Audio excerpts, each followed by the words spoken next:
On the surface, Gary Simmons was just a grocery store meat cutter in Jackson County, Mississippi. But behind that normal job was a man with a dark past and an even darker plan. On August 12, 1996, 21-year-old Jeffrey Wolf and his girlfriend, Charlene Leeser, drove from Houston to Mississippi. They were there to collect a debt tied to illegal activity, between $12,000 and $20,000. But Simmons and his former brother-in-law, Timothy Milano, told them they had neither the money nor the product. That's when it escalated. Milano fired a .22 caliber rifle. Wolf collapsed on the spot. Simmons bound Leeser inside a metal footlocker. He forced her into a non-consensual act and warned her, "Obey, or you don't survive." Next, Simmons used a butcher object from his job to cut Wolf's body into pieces in Simmons' bathtub. He dumped those pieces into a bayou behind his house, knowing it was full of alligators. Leeser eventually escaped. She ran to a neighbor and told everything. Law enforcement then spent 2 days searching the bayou. They recovered over 125 pounds of human remains. The prosecution said Simmons acted out of greed and panic over the unpaid debt. His exact feelings, anger, fear, or cold calculation became clearer later. A friend, Dennis Guess, testified that Simmons admitted, "I took a dealer's life, cut him up, and put him in the bayou."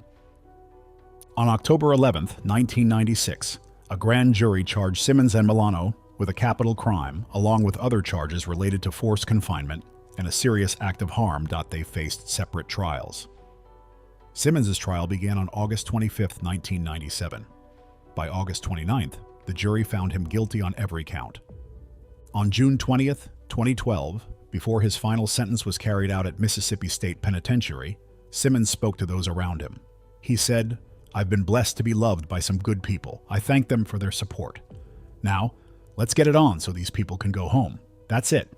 He also said he had made peace with his faith and felt sorry for what he did. His final meal was unusually large, almost 30,000 calories. He ordered 1 Pizza Hut, Super Supreme, deep dish pizza, mushrooms, onions, jalapenos, pepperoni. 1 regular Pizza Hut pizza, 3 cheeses, olives, bell peppers, tomato, garlic, Italian sausage. 10 8-Oz packs of Parmesan cheese, 10 8-Oz packs of ranch dressing, 1 family-size bag of Doritos, nacho, cheese, 8 ounces of jalapeno nacho cheese, 4 ounces of sliced jalapenos, 2 20-Oz bottles of cherry Coke, 2 large strawberry milkshakes, 2 pints of strawberry ice cream, 1 supersized McDonald's fries with extra ketchup and mayonnaise. He reportedly ate at least half of this meal before his sentence was carried out, sampling everything except the fries. Next is the man in Texas who ended the special meal option for good. Lawrence Russell Brewer was born in 1977 in Sulphur Springs, Texas. Not much is known about his early family life. He spent much of his teenage years in and out of jail. His first time in prison was in 1987. While locked up, Brewer joined white supremacist groups. He also covered his body with racist tattoos. After getting out, he moved to Jasper, Texas. It was a small rural town. There, he reconnected with John William King. The two had met earlier in prison. They got back in touch just weeks before the incident. On the night of June 7th, 1998, James Byrd Jr. was walking home from a party. He was 49 years old and lived in Jasper. Brewer, King, and another man named Sean Berry pulled up in Berry's truck. They offered Byrd a ride. He accepted. But instead of taking him home, they drove him to a quiet dirt road. Once there, they beat him badly. Then they chained his ankles to the back of the truck. They dragged him for several miles down Huff Creek Road. Forensic experts believe Byrd was still awake for part of it. His head, right arm, and shoulder were separated from his body when he hit a concrete drain. His remains were left near a cemetery for black residents. After that, the 3 men went to a barbecue. Because of the extreme aggressiveness and clear racial hatred, the act was classified as hate-based. Brewer and King were the first white men in modern Texas history to get the harshest sentence for ending the life of a black man. Why did Brewer do this? He and King were deeply involved in white supremacist beliefs. When police searched King's apartment, they found racist books, including the Turner Diaries. Both men also had tattoos and group ties linked to hate groups. At one point, they claimed Byrd had lost consciousness before the dragging began, but the autopsy showed he was alive through most of it. That detail confirmed the cruel and hateful nature of what they did. All 3 men were charged. Sean Berry, who later seemed to show guilt, took a plea deal. He was sentenced to life in prison. Brewer and King went to trial separately. Brewer was found guilty by a jury on September 20th, 1999. just over a year after the act. Before his sentence was carried out, Brewer requested an unusually large final meal. It included 2 chicken fried steaks with gravy and onions, a triple meat bacon cheeseburger with everything, a cheese omelet filled with ground beef, tomatoes, onions, bell peppers, and jalapenos, a big bowl of fried okra with ketchup, a pound of barbecue with half a loaf of white bread, 3 fajitas with toppings, a meat lover's pizza, 3 root beers, 1 pint of Bluebell vanilla ice cream, a slab of peanut butter fudge with crushed peanuts. The request was far bigger than what most inmates had ever asked for. But then, something strange happened. Brewer didn't eat any of it, not even 1 bite. Guards said he told them, "I'm not hungry." In his final moments, he laughed with guards and chatted with the prison chaplain. But he left the entire meal untouched.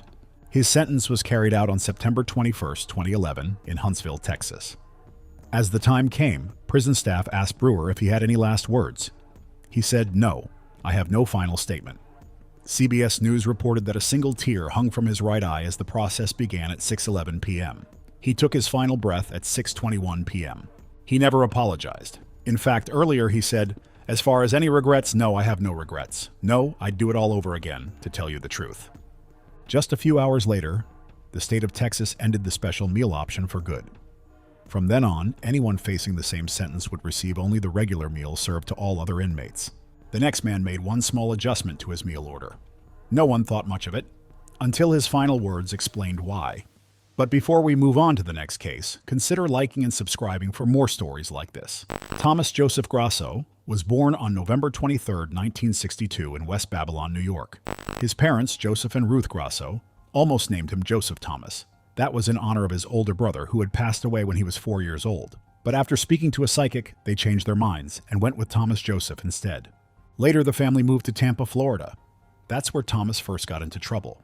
It started with small thefts. Then it grew into more serious actions like breaking into places, using illegal substances, and stealing with weapons. He was arrested several times. During this time, he met his girlfriend, Lana. In October 1990, the two moved to Tulsa, Oklahoma. They wanted to leave their old life behind and start fresh. But Thomas fell back into his old ways. He still owed money, and soon, things took a darker turn. On December 24, 1990, Thomas went to visit 87-year-old Hilda Johnson. She was a kind woman and a relative of Lana. She lived nearby in Tulsa. Thomas entered her home pretending it was a friendly visit. But once inside, he forced his way in and ended her life by wrapping Christmas tree lights around her neck. Worried she might identify him if she survived, he hit her several times. He used a metal iron and a wooden plant stick. He then took $8 from her home and stole her television. He later sold that TV for $125. Why did he target her? Lana's grandmother had warned him that Hilda might recognize him. That was all it took for him to make his choice. It was both a personal decision and a desperate one. Months later, on July 4th, 1991, Thomas was back in New York. That's when he ended the life of 81-year-old Leslie Holtz. His goal was to get Holtz's Social Security money. Soon after, police in New York caught up with him. During questioning, Thomas admitted what he had done. His confession also tied him to the earlier case in Tulsa. In April 1992, he said he was guilty of taking Holtz's life. A New York court sentenced him to 20 years to life.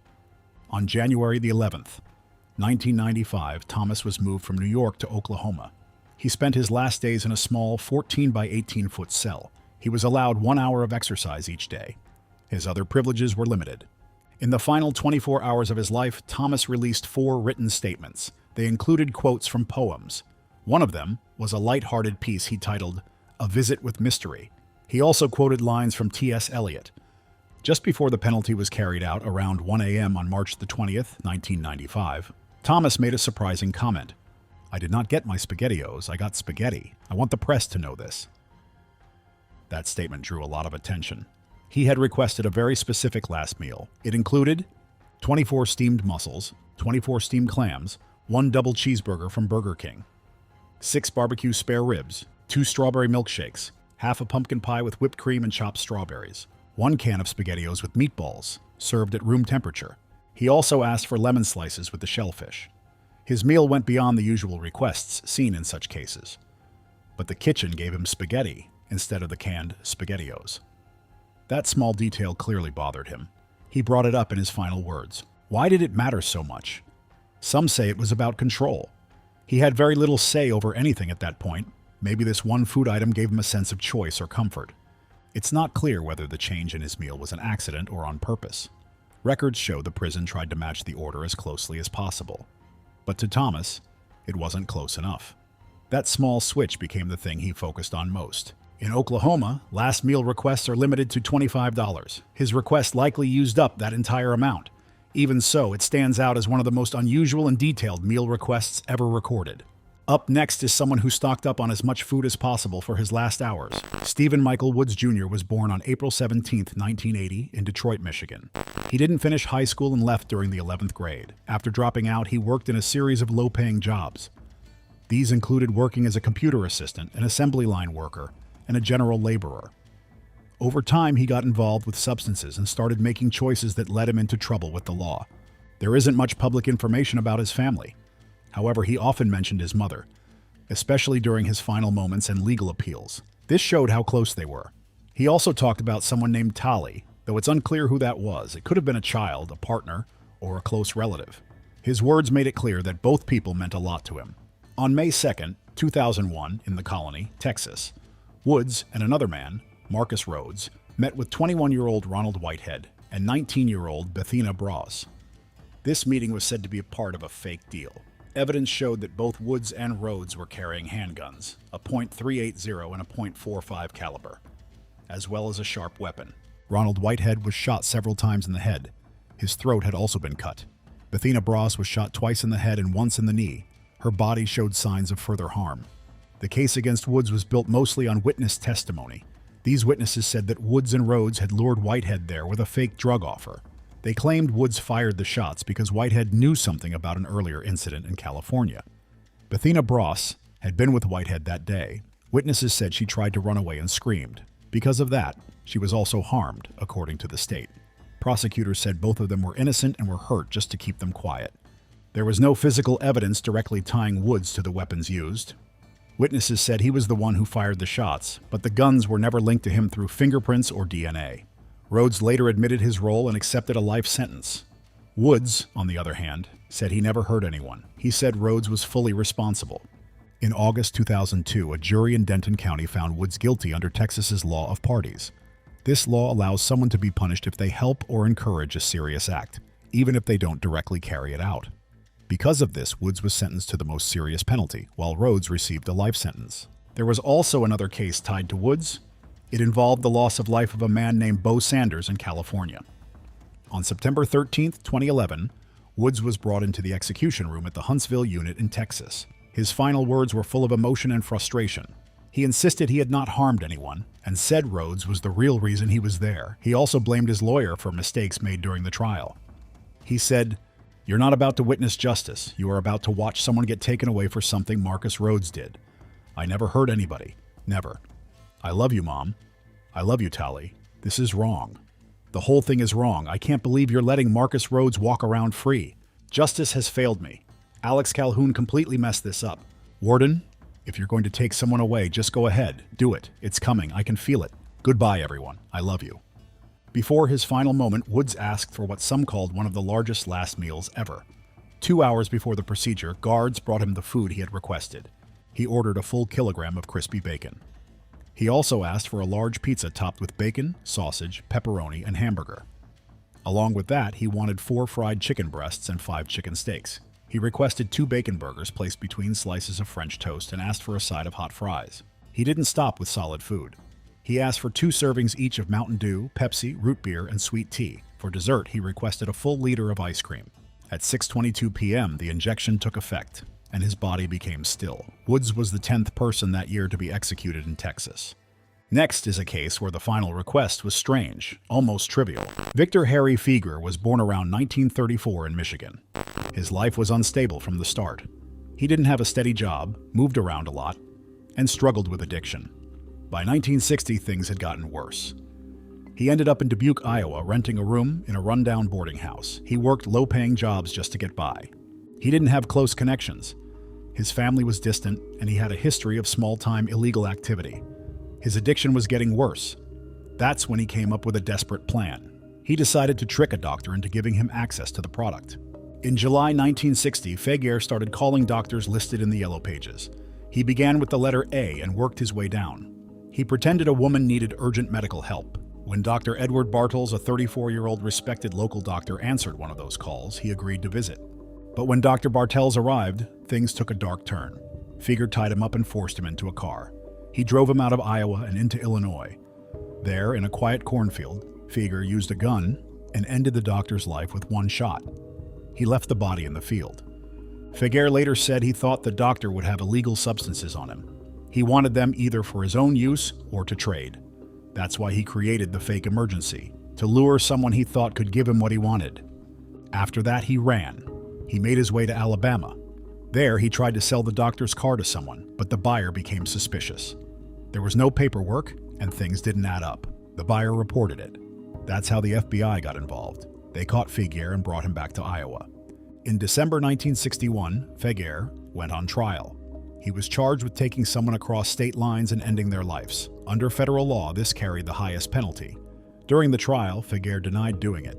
He claimed that a friend, someone else who also used, was the one responsible. He also said that he later got rid of that person in Mississippi. But none of that checked out. There was no proof, no body, and no witness. The jury didn't believe him. They found him guilty. The judge gave him the highest sentence allowed by law, hanging. He appealed the decision. Even the governor of Iowa at the time asked President John F. Kennedy for mercy, but Kennedy refused. He said the act was too cruel. On March 15, 1963, the sentence was carried out. Feger was calm that morning. He spent most of the night with a priest, quietly praying. He wore a clean suit, specially given to him for his final moments. Nobody knows what his last words were. There are no records of him speaking before the end. No apology, no message, not even a whisper. Officials said that when the trapdoor opened, he passed shortly after. But there was one thing he left behind. In his pocket, there was an olive pit. It came from the one and only thing he asked for as a final request, a single olive, with the pit still inside. He didn't ask for a full meal, not even something basic, just one small olive. Why an olive? He said he wanted the pit buried with him. He hoped it would grow into an olive tree. He wanted something peaceful to grow from where he was buried. Something living to come from something dark. Maybe he hoped to leave behind a peaceful symbol. Or maybe it was his way of saying, I choose what comes next. He couldn't control his life, but he wanted to choose what stayed after. The truth is, olive trees don't grow in Iowa. The climate and soil just aren't right. His hope wasn't realistic, but the story of that one olive pit has lasted far longer than any tree would have. Victor Feger became the last person in the United States to face this method under federal law. His story didn't end with his actions. It ended with a seed that never grew, but a message that people still talk about. The next individual never asked for mercy, but his final request felt like one. Gerald Lee Mitchell was born sometime in the late 1960s. His exact birth date isn't widely known. He grew up in Houston, Texas. From a young age, Gerald started getting into trouble. He was involved in stealing and other illegal activities. He was eventually expelled from an alternative school. As a teenager, he had several run-ins with the law. Details about his early home life aren't easy to find. But we do know he had a sister named Marcia. She was there during his final moments, showing the pain and heartbreak the family had gone through. There's no clear record of strong support from his parents. This may have played a part in the choices he made and the path he followed. In June of 1985, when Gerald was just 17, something terrible happened. A man named Charles Angelo Marino, who was 20 years old, approached Gerald in a parking lot. He was trying to buy marijuana. Charles had a 15-year-old relative with him named Kenneth Fleming. During the meeting, Gerald forced both of them into a car. He then used a sawed-off shotgun to shoot them at very close range. Charles did not survive. Kenneth was seriously injured but made it out alive. This act shocked many people. How could someone so young carry out something so brutal? Prosecutors said Gerald acted out of fear and control. They claimed he wanted to avoid being caught and didn't want any witnesses left behind. Gerald was arrested not long after. He was put on trial and found guilty of a serious charge that carried the harshest penalty under Texas law. His defense team pointed out that he was only 17 at the time. Several human rights groups, including Human Rights Watch, tried to stop the punishment. They said it went against global rules to carry out capital punishment on someone who was still a minor when the act happened, but the court didn't agree. Gerald was sent to the Huntsville Walls Unit in Texas to wait for his sentence to be carried out. A lot of people questioned whether this was the right decision. At that time, the U.S. Supreme Court allowed states like Texas to give the maximum punishment to people as young as 16. But critics said that teens don't always understand the full impact of their actions. They argued that teens often act without thinking things through. Years later, in 2005, the Supreme Court made a big change. A ruling called Roper versus Simmons said it was no longer legal to carry out that sentence on anyone who was under 18 when the act was committed. As October 22, 2001 got closer, Gerald had one last visit with his sister. He told her to be strong. At 6:25 p.m. Central Time, the procedure began. He passed away shortly after. But something about Gerald's last request stood out. He didn't ask for a large meal like steak, fried chicken, or burgers. Instead, he asked for one simple thing: a bag of Jolly Ranchers. He ate the whole bag before his final moment.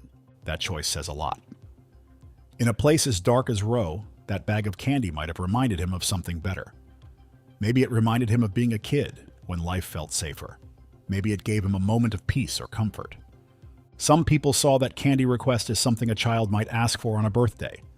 It made people think about the part of him that never really grew up. Gerald once said he didn't care about living and that he didn't think his life mattered. It's a strange and sad picture. Someone sentenced to the harshest punishment sitting there with a child's candy as their final comfort. While many people choose rich or filling meals for their last supper, Gerald wanted something simple and sweet, something that brought back a small piece of childhood in his final hours. Was the next final meal a memory, a craving, or comfort?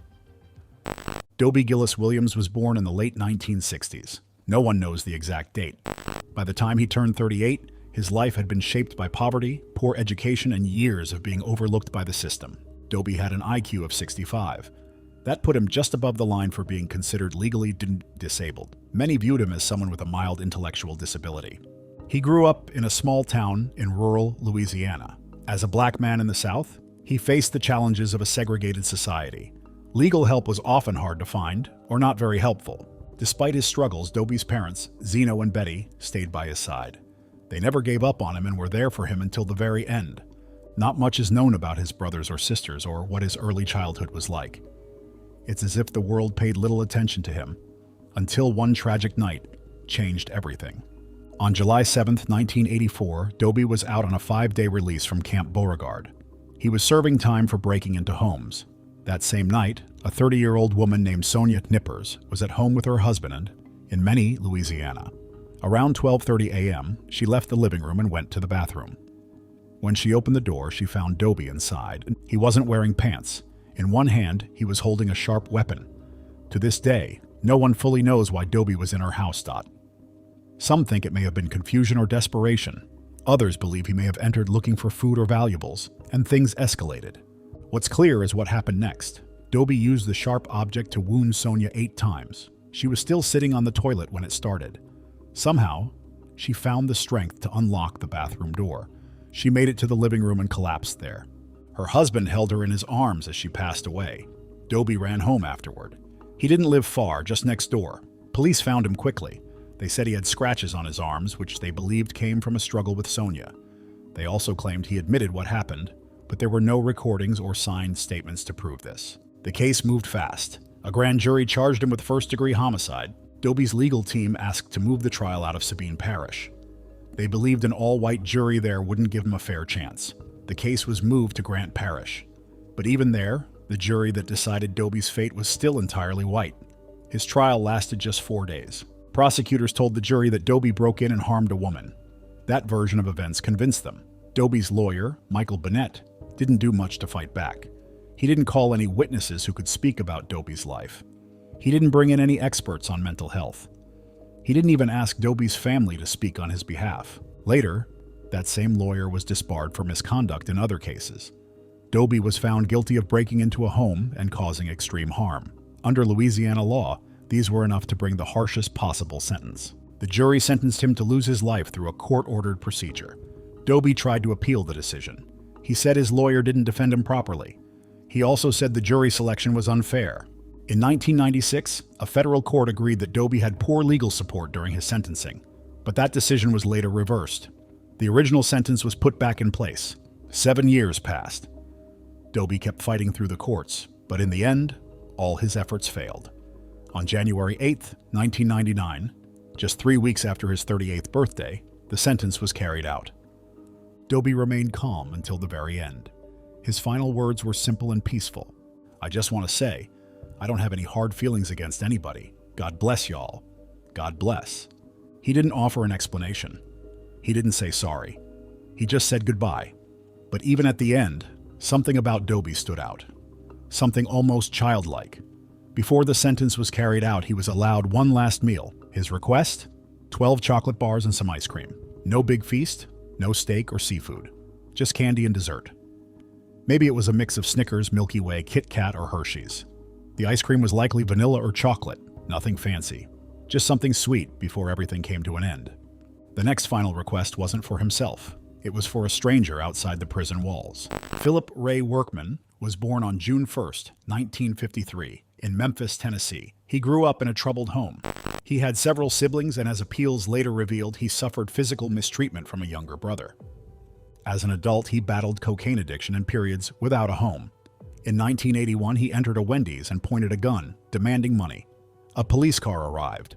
He tried to run. In the chaos, he fired at Lieutenant Ronald Oliver and fatally wounded him. Witnesses saw Oliver fall, and some said Workman's gun fired the shot. At his trial, Workman admitted firing the weapon. He said he did not aim to take a life. He claimed officers struck him first with a flashlight and that he fired in fear.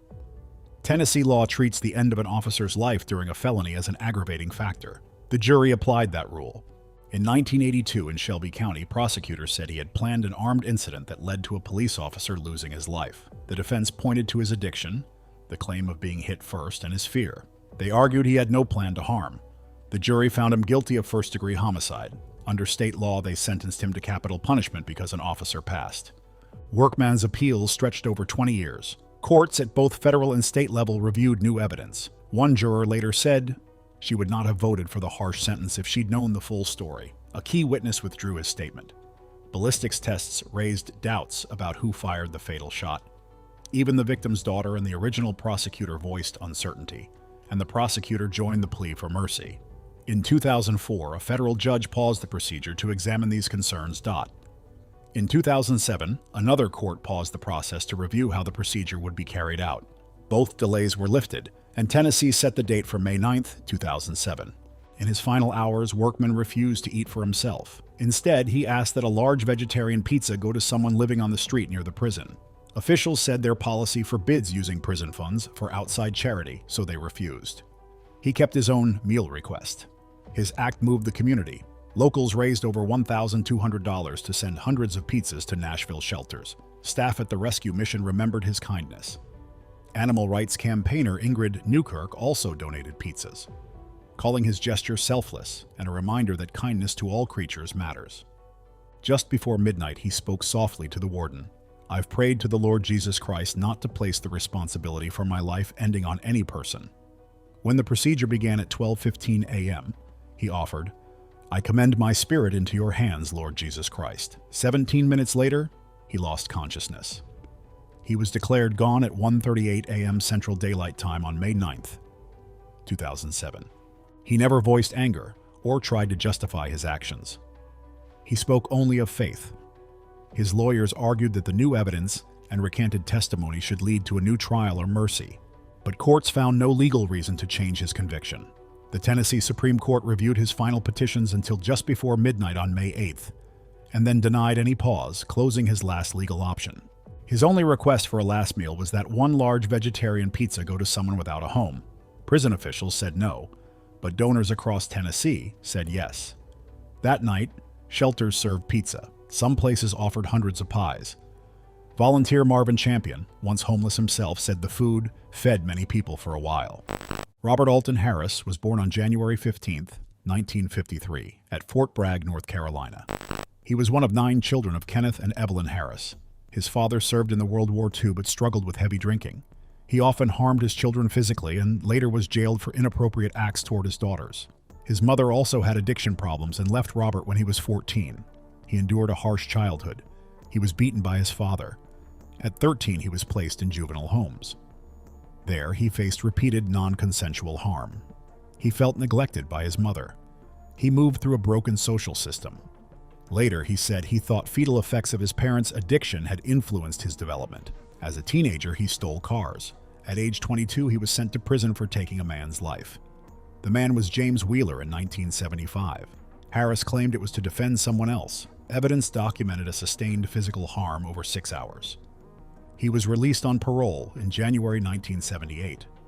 During this time, he lost contact with his wife and son.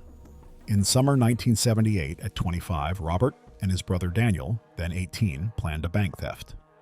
They stole guns first. On July 5th, they met two 16-year-olds, John Majewski and Michael Baker, in a supermarket parking lot. Robert ordered them into his car against their will and drove to a remote spot at Miramar Lake, with Daniel following behind.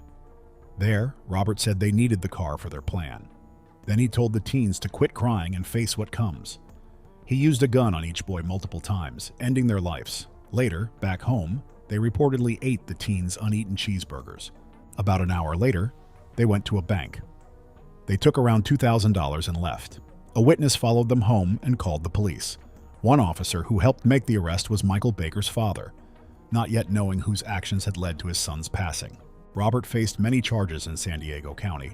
2 counts of causing 2 deaths with special factors, holding people against their will, breaking and entering, taking cars without permission, plus federal charges for taking the money from a bank. He said he needed the teens' car for the theft, but the extreme harm to the teens suggested more than a simple need.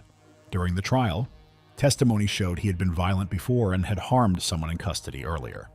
On March the 6th, 1979, the jury found him responsible on all counts. He was given capital punishment. Daniel was sentenced to 6 years for holding the teens against their will. Years later, in 1992, some asked if his cruel childhood could lead to mercy.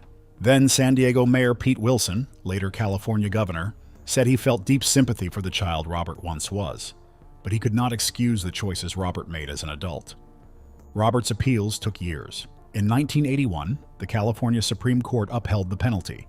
In 1984, the U.S. Supreme Court restored the penalty after a lower court had set it aside.